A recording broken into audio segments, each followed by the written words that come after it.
어제 또 이제 마이클 세일러 회장이 비트코인을 샀다라고 이제 X에 공표를 하면서 7,390개 비트코인을 구매를 했습니다. 여기 아래 보시는 이제 메타플래닛, 여기 일본에서 이제 비트코인 트레저리 전략을 구사하는 기업이라고 제가 말씀을 드렸었는데 올해 안에 10,000개를 채우겠다라고 얘기를 했었는데 벌써 7,800개를 채웠으니 올해 안에 10,000개를 넘어갈 걸로 사실 저는 좀 보고 있습니다. 정말 이제 각국에 있는 기업들이 비트코인을 계속적으로 이제 매수하는 흐름들을 정말 볼 수 있다라고 생각이 들고요.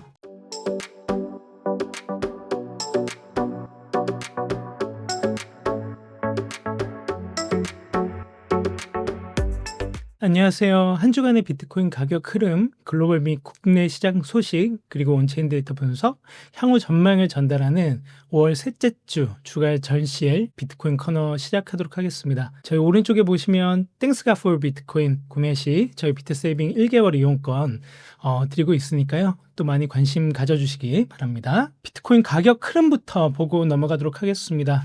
지난 일주일 동안 102,000에서 7,000선을 왔다 갔다 했던 것 같은데요. 이게 어제 가격 기준인데 다시 가격 좀 회복하면서 107,000선으로 다시 올라왔던 것들을 좀 볼 수가 있고요. 비트코인 이제 빗썸 가격으로 좀 보면 1억 4,600, 1억 5천 왔다 갔다 하는 것들 좀 볼 수가 있습니다. 지난주에 보면 김치 프리미엄이 좀 떨어졌었던 거를 볼 수 있는데 지금은 약간 올라온 거 볼 수 있거든요. 그래서 김치 프리미엄이 2% 정도로 올라와 있다라는 것들을 좀 확인할 수가 있고, 간밤에 가격이 이제 내려갔다 올라갔다 하는 흐름들이 있었는데 이게 이유가 뭐냐라는 걸 좀 보면 무디스에서 미국의 신용 등급을 강등하겠다, 단기적으로 이제 미국 애외주의 그리고 달러 자산의 수요가 약화될 것으로 좀 예상이 된다라는 소식이 좀 있었어요. 그래서 기본적으로 이제 경기가 좀 위축되는 거 아니냐, 성장에 좀 제동이 걸리는 거 아니냐라는 이제 그 우려 속에 비트코인의 가격도 동시에 같이 좀 하락을 했다가 다시 이제 좀 회복되는 흐름들을 좀 보여줬던 것 같고요. 지난 1월에 저희가 이제 비트코인의 전고점을 달성했다라고 봤던 게 109,000이었거든요. 그래서 앞에 보시면 이제 102,000에서 7,000선을 왔다 갔다 하고 있고 아직 지난 1월의 전고인 109,000을 넘지는 못했다라고 볼 수가 있는데 조만간 넘지 않을까라고 생각을 좀 하고 있습니다. 사실 이제 그 관세에 대한 부분 때문에 올해 초 들어와서 이제 비트코인의 가격도 빠지고 나스닥도 빠지고 하는 흐름들이 많이 보여줬던 걸로 알고 계시잖아요. 그래서 이제 관세에 대한 유예가 90일 정도로 저희가 되어 있죠. 그래서 이게 7월에 다시 협의가 또 이루어질 것 같은데 일단 개인적으로 지난주에도 말씀드렸지만 5월과 6월의 흐름은 좋을 것이다 라고 개인적으로 보고 있습니다. 지난주에 말씀드렸듯이 김프가 이제 많이 올라갈 때 8%에서 10% 선까지 올라가는데 지난 일주일 사이에서는 이제 마이너스 1에서 3% 수준을 왔다 갔다 했던 거를 좀 볼 수가 있고요. 그리고 비트코인 ETF 자금 유입, 기관의 이제 수요를 볼 수 있는 지표이고 블랙락에서 이제 16일 동안 연속적으로 유입이 있었다라는 것들을 좀 볼 수가 있어요. 지난주에는 사실 보지는 않았었는데 이더리움의 ETF 자금 유입도 좀 보고 넘어가면 좋을 것 같고요. 14일에서 15일에 블랙락에서 조금 유입이 있었다라고 보고 있고 이더리움이 최근에 이제 가격을 좀 반등했던 모습들을 보여주고 있는데 그거는 사실 개인들의 구매가 더 많았다라는 것들을 이런 지표를 통해서도 좀 알 수가 있죠. 또 이제 비트코인 보유 현황, 비트코인 트레저리라는 지표들을 저희가 지난주에도 좀 봤었는데요. 여기 보시면 오른쪽에 업데이트라고 되어 있는 것들이 지난 일주일 사이에 다시 이제 비트코인을 좀 구매했던 기업들을 나타내는 거고요. 여기에 반영되지는 않았지만 어제 또 이제 마이클 세일러 회장이 비트코인을 샀다라고 이제 X에 공표를 하면서 많이 샀네요. 또 7,390개 비트코인을 또 구매를 했습니다. 보시면 이제 업데이트되는 기업들이 계속 있는데 여기 아래 보시는 이제 메타플래닛, 여기 일본에서 이제 비트코인 트레저리 전략을 구사하는 기업이라고 제가 말씀을 드렸었는데 여기도 정말 계속적으로 삽니다. 많이 사고 있고 올해 안에 10,000개를 채우겠다라고 얘기를 했었는데 벌써 7,800개를 채웠으니 계속적으로 이제 1,000개, 2,000개씩 계속 사니까 올해 안에 10,000개를 넘어갈 걸로 사실 저는 좀 보고 있습니다. 연준의 금리 스탠스를 좀 보면 6월, 7월 금리 인하 가능성들이 좀 있다고 말씀을 드렸었는데요. 왼쪽에 보시는 기사처럼 이제 해맥 총재가 6월 지표가 좀 명확할 때 금리 인하를 할 가능성이 높다. 그리고 금리에 민감한 단기물 매수도 증가하고 있고 2년물 금리도 8bp 내려오는 모습들을 좀 보여주고 있고 선물 시장을 볼 때도 금리 인하 가능성을 좀 보이고 있고 여러 가지 이제 그 지표들을 볼 때 금리 인하에 대한 가능성들을 계속적으로 주고 있죠. 그래서 사실 뭐 페드 워치를 봐도 뭐 확률적으로 높기는 한데 사실 이 확률대로 인하를 하는 거는 아니거든요. 그래서 저희가 좀 이제 계속적으로 좀 주시할 필요가 있을 것 같다라고 보면 좋을 것 같습니다. 또 이제 글로벌 M2 유동성 말씀드렸는데요. 비트코인이 그 유동성의 흐름, 돈이 풀리는 흐름들을 따라간다라고 말씀을 드렸었고 지금 계속적으로 이렇게 잘 따라오는 모습들을 보여주고 있고 뒤에 남은 이제 꼬리들을 봤을 때 올라갈 이제 상승 여력들이 많이 남아있다라고 말씀을 드렸었고요. 좀 중장기적인 지표라서 지난주에 말씀드렸던 거랑 크게 차이는 사실 좀 없다라고 보셔도 좋을 것 같고요. 비트코인과 이더리움의 도미넌스를 볼 때도 84에서 15, 16%, 12% 선을 이제 왔다 갔다 좀 거리는 것들을 볼 수가 있고요. 이더리움의 도미넌스가 많이 올라올 때 40% 수준 이상으로 올라온다라고 말씀을 드렸었고 그럴 때 이제 비트에서 이더 그리고 이더에서 알트로의 손바뀜들이 일어나고 그때가 이제 지난 사이클로 말씀드리면 그때가 상승의 피날레 지점이었다. 라고 좀 말씀을 드렸던 부분들이 있습니다. 여전히 비트코인이 견고하고요. 비트코인이 지속적으로 견고한 우위 속에 시장에 유입들이 들어오고 있다라고 말씀을 드리고 있습니다. 온체인 데이터 MVRB 중장기적으로 현재 이제 시장의 과열과 그런 것들을 좀 파악할 수 있는 지표다라고 말씀을 드렸었고 현재 2.3 수준 계속적으로 왔다 갔다 하고 있다라고 말씀을 드렸었고 시중에 나와 있는 많은 책들 봤을 때 온체인 데이터의 MVRB 지표가 3.0을 넘어가거나 3.5를 넘어갈 때 시장의 과열을 나타낸다라고 얘기를 많이 했었는데 이 지표가 22년 1월 비트코인 ETF가 승인이 되고 나서 판도가 바뀌었다라고 제가 말씀을 드렸죠.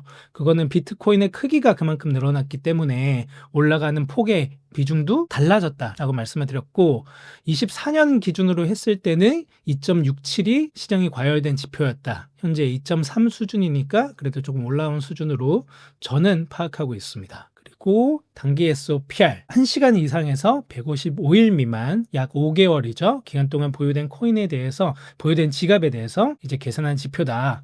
이게 5개월 동안 지표니까 단기 진짜 투자자들이잖아요. 보통 이제 한 10에서 20% 수익이 나면은 파는 모습들을 많이 보여주는 분들이기 때문에 현재는 이제 1%에서 5% 수준 안에서 계속적으로 왔다 갔다 하고 있고 아직 과열된 지표는 나오지 않았다라고 보고 있습니다. 프롤 멀티플 요거는 이제 채굴자들의 이제 수익성을 나타내는 지표라고 말씀을 드렸었죠. 앞에 저희가 비트코인 트레저리 이제 지표에서도 봤었지만 나스닥 상위 10개 기업들이 이제 채굴 회사들이 많이 있습니다. 마라도 있고 라이어 플랫폼스도 있고 클린스파크도 있고 사이클의 이제 피날레 지점에서는 이런 그 상장사도 마찬가지고 상장사 외의 채굴자들도 마찬가지고 채굴한 비트코인을 모두 거의 많이 파는 모습들을 보여줬었다라고 얘기를 했었는데 여전히 견고하게 들고 있고요. 현재 이제 1.4 수준에서 왔다 갔다 하고 있고 2024년 작년 기준으로 봤을 때는 2 정도가 넘어갔을 때 좀 과열된 시장의 지표로 봤었는데 아직 이 지표 또한 올라오지 않았다라고 보면 좋을 것 같습니다. 비트코인 관련된 산업 동향 말씀드리도록 할게요. 지난 5월 5일부터 8일까지 저희가 잘 알고 있는 스트래티지 본업 자체는 사실 비트코인을 모으는 건 아닌데 사실 본업과 부업이 좀 바뀌는 모습들이 좀 많이 보여지는 것 같기는 해요. 근데 5월 5일부터 8일까지 스트래티지 월드 2025라는 행사가 있었습니다. 여기서는 이제 스트래티지 사업 전반에 대해서 이제 소개를 하고 전략들도 많이 발표를 하고 했었는데요.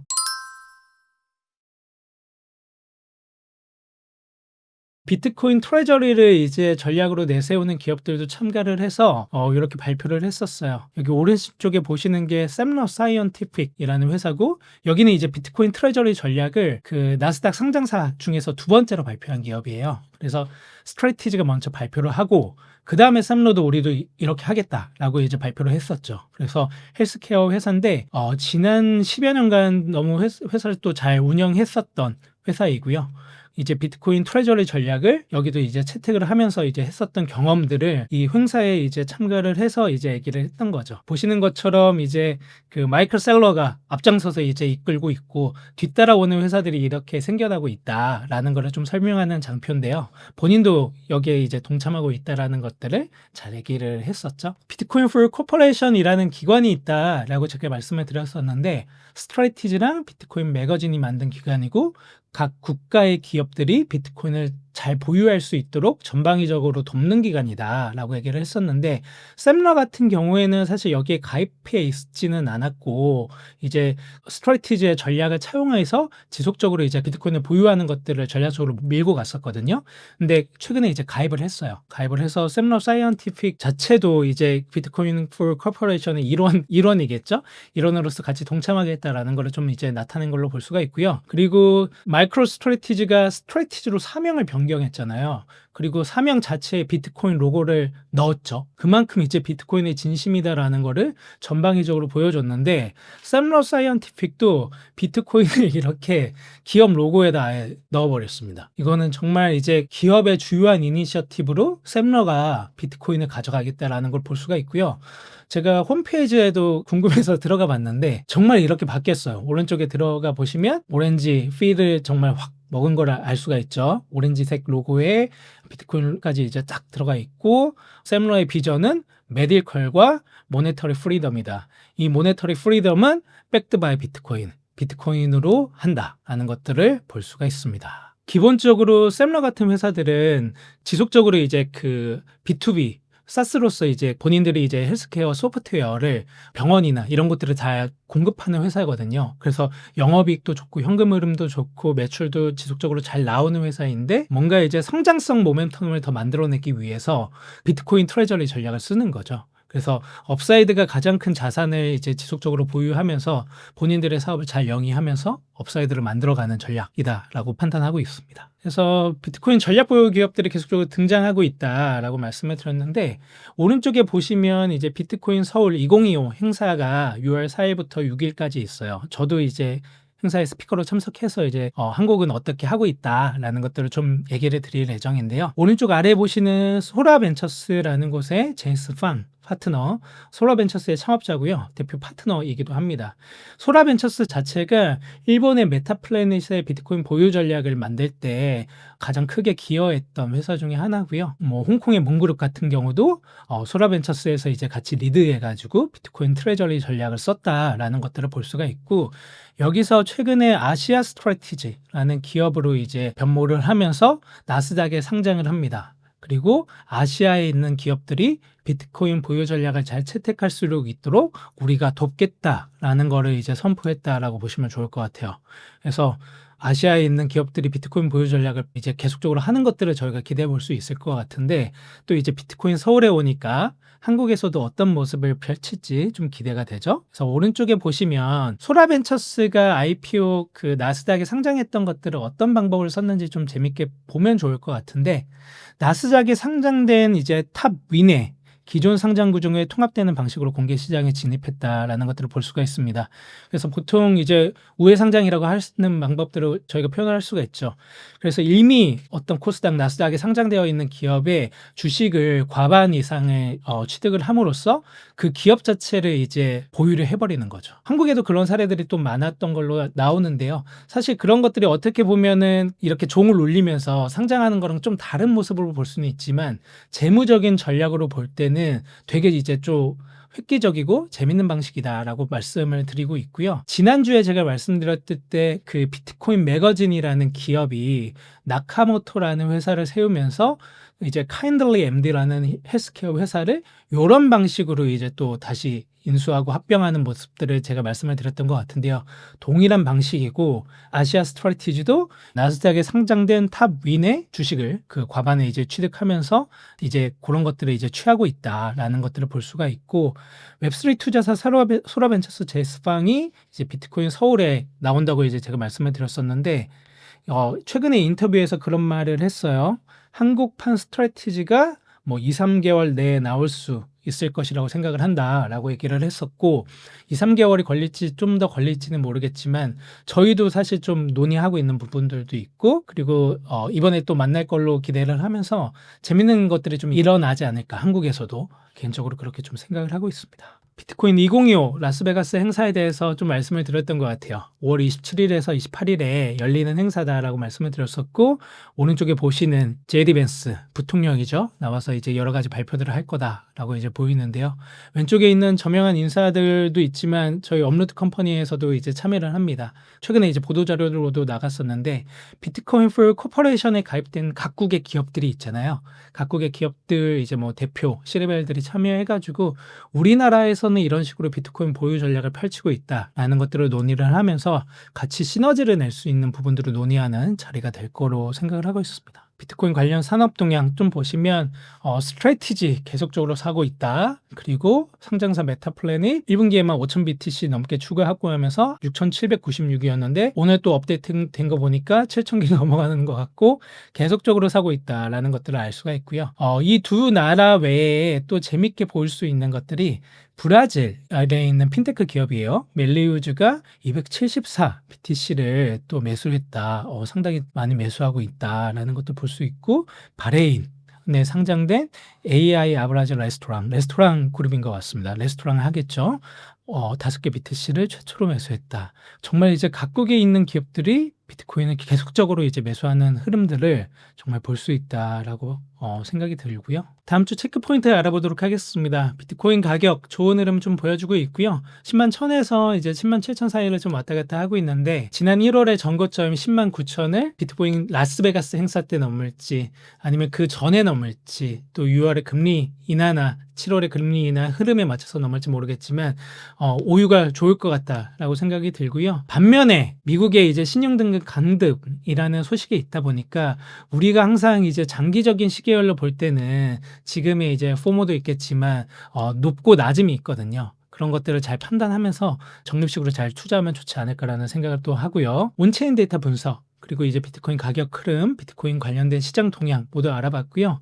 저희 땡스가 풀 비트코인 책도 많이 사랑해 주시고, 땡스가 풀 비트코인에 수록된 비트코인 적립식 투자 서비스 비트세이빙 1개월 이용권도 있으니까 또 많이 이용해 보시기 바랍니다. 다음 주에 또 뵙도록 하겠습니다. 감사합니다.